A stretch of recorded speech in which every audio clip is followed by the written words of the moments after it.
Here we go. Oh boy, Project Power. How many position of power soundbites are we going to finish this review? Position of power or unlimited power? That too. All right, let me see these directors' names: Henry Joost and Ariel Schulman. The Mega Man guys. Yeah, the Mega Man guys. The Nerve guys. The Nerve guys is right. All right, ready, dude? Ready. And here we go. I'm actually not ready, but I was trying to think of how. Well, yeah, go. Just go. All right, are we just gonna we're just winging it. We'll figure it out. We are winging it today.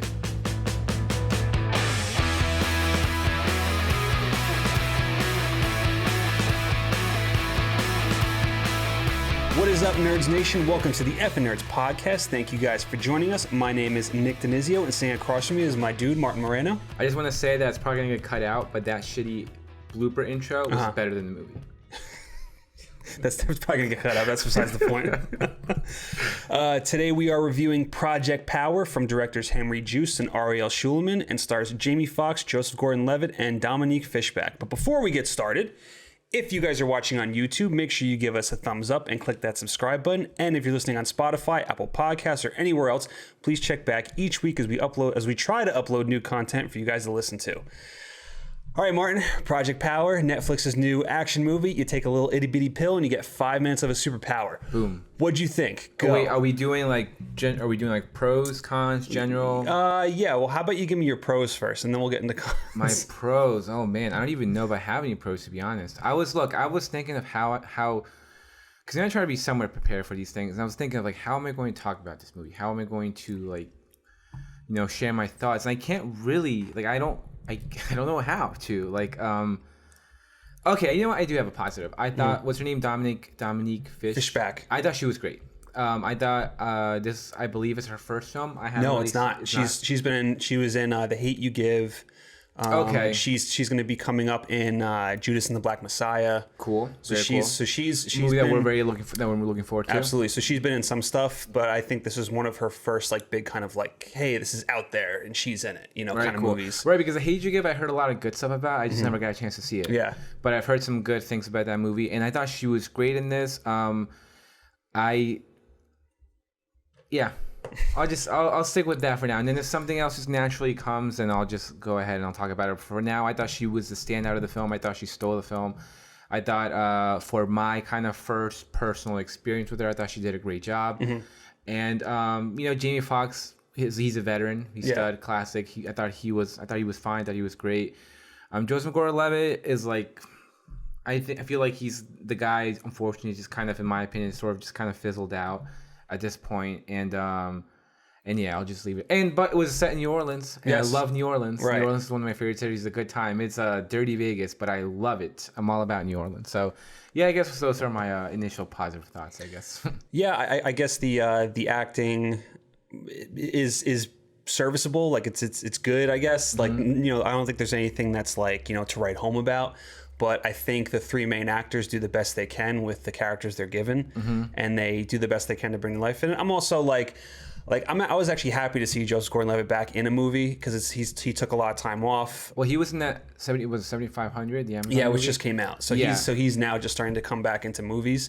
But he took time off, I think, to spend because he's got a family and everything, and he's doing that hit record thing on YouTube. But I was happy to see him back, and then as I'm watching some of the scenes that he's in, I'm like, oh yeah, that's right, I really like this dude. So I thought that was a pretty cool thing to see him back in a movie.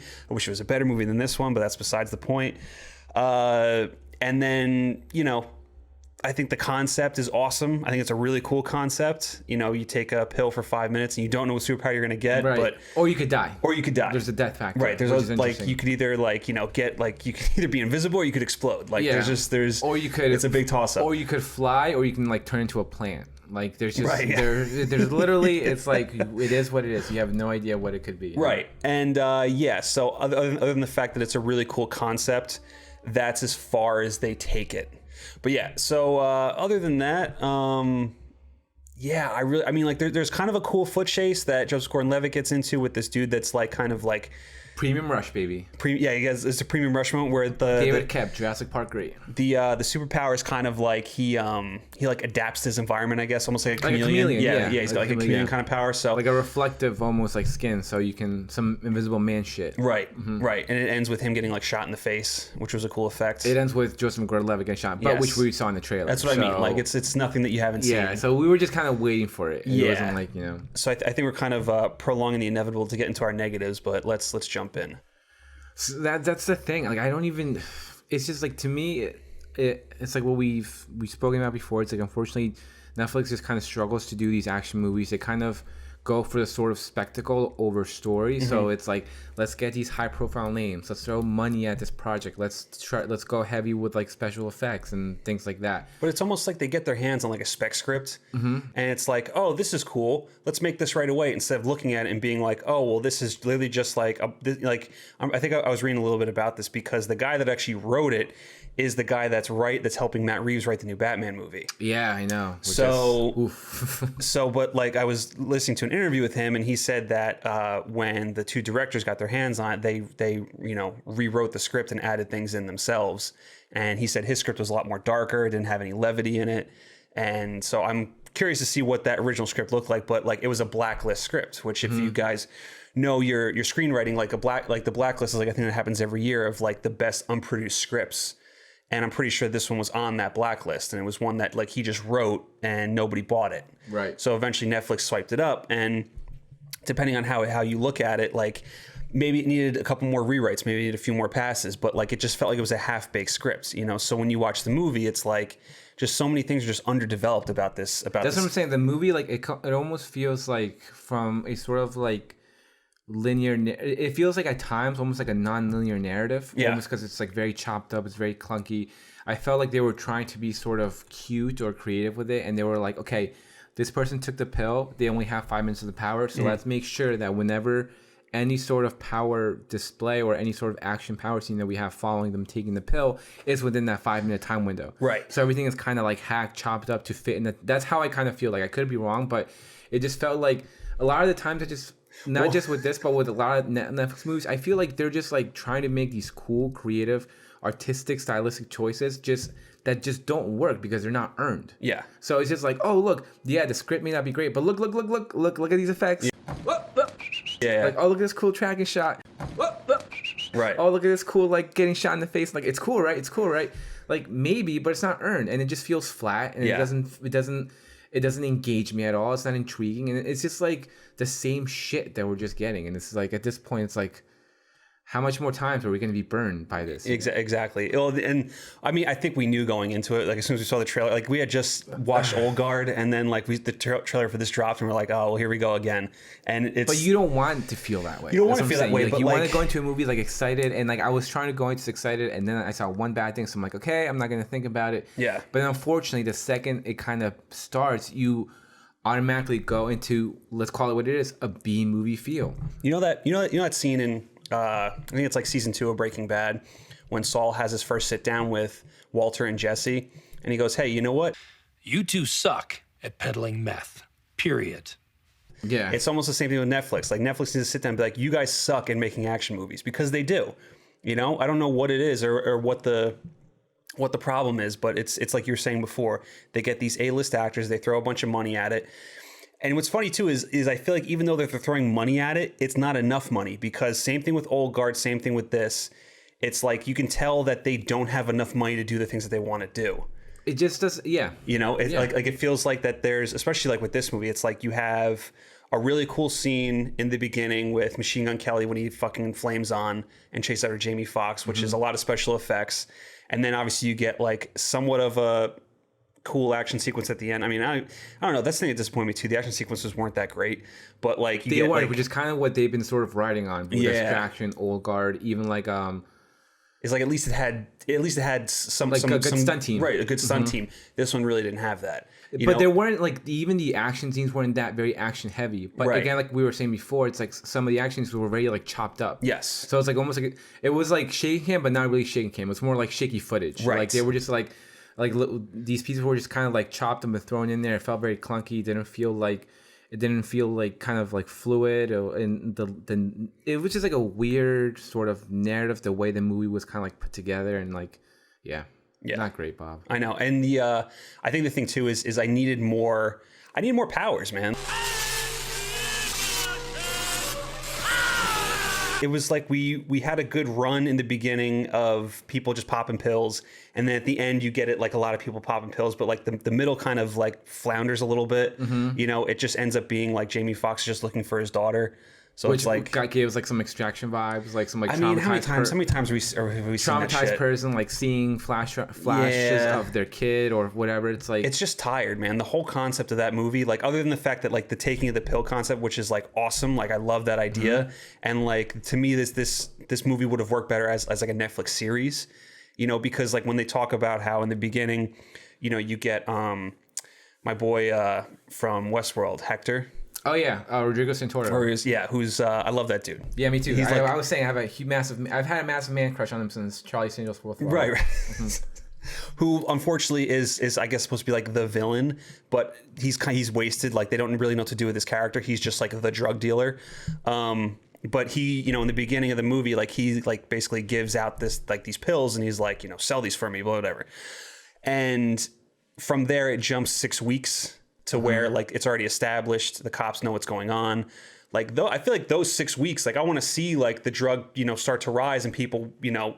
If it were a series, that's what I mean. Yeah. Like to me, like that's like the. But in terms of like a movie format, like the 6 weeks, I was fine with. Right, but I'm just saying, like you know, like there's it's everything is half baked, which I think I sound like a parrot at this point, just saying the same shit over again. But this movie's absolutely half baked. Yeah, it like is. The concepts are half baked, the ideas are half baked, and even like when we were talking about Rodrigo Santoro, we get to the point where these villains are literally like these mustache twirly villains. And like he has a nice mustache twirl in this thing going on, but like they almost became very like parody like, so to speak, very just like cheesy and like, ooh, look at me, I'm like this bad guy. And it's just like everything about this movie, so much stuff about this movie, I just kind of like rolled my eyes at it, and I'm just like, ugh. I was to say, as my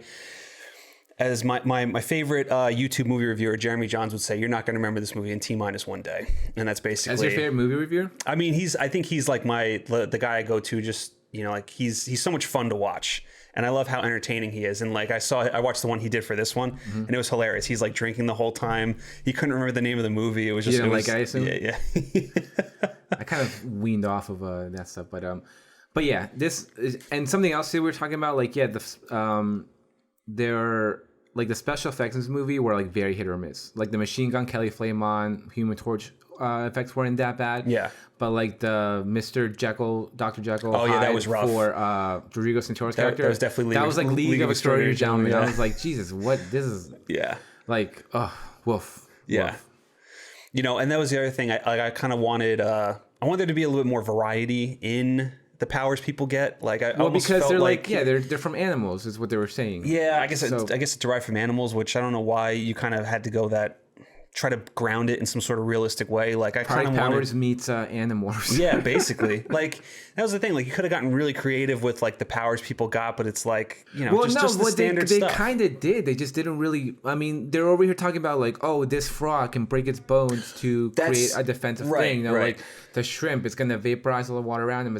Like they go into sort of interesting defense mechanism, like this natural, you know, defense mechanisms, and they explore a little bit of it, but at the same time, it's just like it's not really. Maybe that was it. Just wasn't enough. Like you said, half baked. It's not really like kind of it should have probably been explored a little bit more.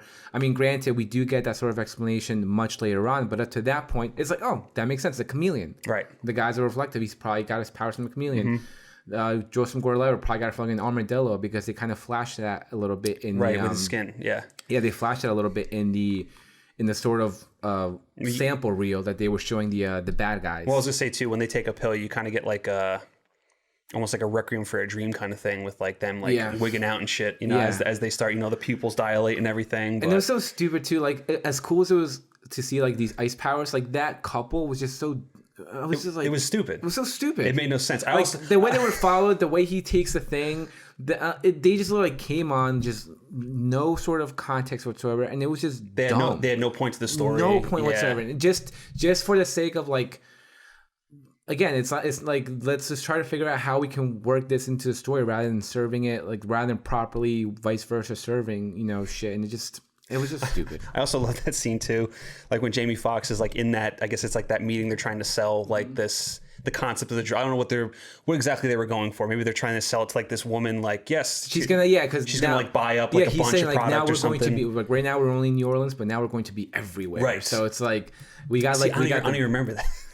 See, that's me, like, because I despite even we shit, I still like pay attention. Yeah. But yeah, it was. But like in that scene, like when shit goes down and people start popping pills and stuff, like I love the one dude takes it and just fucking blows up. Well, like, at least we got it. At least we got it because they kept talking about it. Because she even mentioned it in Spanish. She's like, "What about the death factor?" And he's like, "We're still working it out." Right. And then literally a few minutes later, the guy takes the bomb and blows up. And I was like, nice, like that. I enjoyed it. I'm like, nice. Finally, got to see like someone's body blow up. Which is like I understand it. But like as I'm seeing this, it's supposed to be like this cool action sequence, and this dude takes and just fucking blows up. I'm just like, oh, that was stupid. Yeah, and it's just like because you just don't care at that point. It's just like it doesn't matter. And then again, we get the what could have been cool inside shot of like inside the dome. With like the chick's ice powers like malfunction and everything. Yeah, so you get that nice tracking shot of her like slowly dying. Yeah, and it's like following as Jamie Foxx is like ripping these dudes apart, like going like around and stuff. But you can barely see it because all the glass is frosted, and the action in that scene was not like great. It was a little. It felt very staged. Yes. Like, all right, we're coming to you. All right, go. And then he was doing shit. All right, we're coming to you. All right, go. Yeah. And again, even though that was somewhat cool, it didn't feel earned. And I'm just watching, so I'm just like, why are you trying to make fetch happen? Like, like it's just not gonna happen. I mean, it's a movie where it literally is all style, no substance. Yeah, and that's kind of it. But even the style's not that great. I know. It's like yeah. But there is one thing that I want to bring up. What? But this part fucking killed me when he captures Jamie Foxx's character. And remember, they're at this train stop. Yeah. So they're at this stop, and this train's going by, and he's explaining to him like, "Bro, your captain's crooked." Think about what you say. Testing in New Orleans. Why? Why? Local authorities on payroll. Why? Why? And then your captain sends out a single cop to apprehend the most dangerous man in the city. Why? Why? And we're like, and we kind of figured it at that point. Yeah. Up to that point, we kind of figured like, all right, yeah, the cops probably work for the bad guys. And there's first of all, there's this long freight train going by. It's taking forever. Yeah. And then he's like, you see the people across there before the train crosses, like those are probably gonna come here, kill you, kidnap because it's me. like he's like there's this van that's on the other side of the train. So he's like also, how long has that van been sitting there? And Joost Gordon-Levitt looks over. He's like, oh shit. And I can also tell you that van over there delivering newspapers. This is what's gonna happen. They're gonna kill you, and then they're gonna take me. And then he's like, they're gonna kill you. And then they're still talking. Yeah, they're gonna kill you. They're gonna take me. He's like, that's fine for me. I don't care, but for you, you're gonna be dead. Blah blah. And then it cuts back to across the street, and the people are outside their van. The one dude with a gun. he's like. Not just that, but the gun's got a fucking green laser. Yeah. Like, let's make it more obvious that we're the bad people while we have some sort of protagonist dialogue going on inside that car. And I was just like, oh my God. It was so stupid. And not to mention that after we see the guy under the fucking train, we get like another maybe like 30 to a minute of just like the train going by and them just still talking. I'm like, this guy's just there. Yeah. Like, come on. Like, honestly, the henchmen in this movie might be some of the worst henchmen ever because terrible. On the opposite side, you also had at the end when Jamie Foxx is strapped to the chair and he's basically like there's one guard there. Bad. There's one guard and he's basically like giving him guard? Oh, maybe. But he's giving him like this speech about, he's basically describing what his power is. And he spooks him to the point where he like releases him. And it was so cheesy. Do you know what the most dangerous animal is? I was like, oh God. It was very cheesy. And then, I thought he was gonna say like a hippo, and I was like, the guy lets him go, and then you get the other big henchman that comes back. And this guy like lets him go and just walks right out of frame. And it's like, okay, I guess that's it for that guy. No, I bet it's like it's the bald the bald dude from John Wick, the first John Wick. I think he's the one that gets like killed in the club like early on. Yes. But John Wick he grabs him by his beard. Yeah, he double taps him in the head. Yeah. But he comes. He's like, "Hey, what are you doing?" He just looks at him as he's uncuffing, and then he just walks. He walks past him, and he goes behind that sort of like screen door. He just walks out of frame. I was like, "What the heck?" Like, Worst henchman ever. It was so bad, but we needed to have this showdown between John Wick henchman and Jamie Foxx. We needed to do it. So how are we going to do it? We're going to have a bad henchman that lets him go. It's like no creativity. Yeah, these situations that they put themselves in, it's just so poorly executed, and I was just like, oh my god. And then what we were saying before at the end, he's like, I hope she healed JGL first, and she did it. She did it. Like, what the fuck? JGL is sitting in this submarine with Jamie Foxx's daughter. He's shot. He's bleeding. And Jamie Foxx's daughter is a healer, so you would naturally think, oh, she's going to heal him, so you're going to see the power. Nope, she just like lets him bleed out, and then like it doesn't. And then like 10 minutes later, he's like, "Can you heal my bullet wound, please?" Like, oh, okay. What the fuck? I just like set you free. Can you please heal my shit? 'Cause I'm fucking dying. Oh my god, this movie's so. Oh, this movie's so bad. We've given this movie way more time than it deserves. So Martin, can you? But I can literally just talk about how bad it is for. Although the one henchman with the bones looked like Spike. Oh yeah, which is kind of cool. But yeah, this movie's not great. Score it, bro. Give me a score. I'm going to say. When I give 4.8, because I'm gonna say I'm gonna go 1 point higher than Olgard. I'm gonna say 5.8. You're going 5.8. I'm going 5.8. I'm going 5.1. 5.1. Yeah. All right, that does it for us, Nerds Nation. Thank you guys for watching. Thank you for listening. Did you see Project Power? Did you like it? And if you did, it's fine. It's fine if you liked it. Like, look, film is subjective. We say it all the time. We will continue to say it as long as we do this. Just because it didn't work for these two clowns does not mean that it's not going to work for you. You can watch it. You can love it. And if you do, cool, awesome, good for you. I'll be happy to hear your points and have a cool conversation. But for us, fuck no. Not great, Bob. Not great. Remember to like this video and subscribe to our YouTube page. And remember, you can follow us on Twitter, Instagram, Spotify, Apple Podcasts, and anywhere else where you can see that big, beautiful FN logo. Anything else, Martin? Nope. Anything else you want to add? Thank you for listening, guys. And we'll be back very soon with another review. Yep.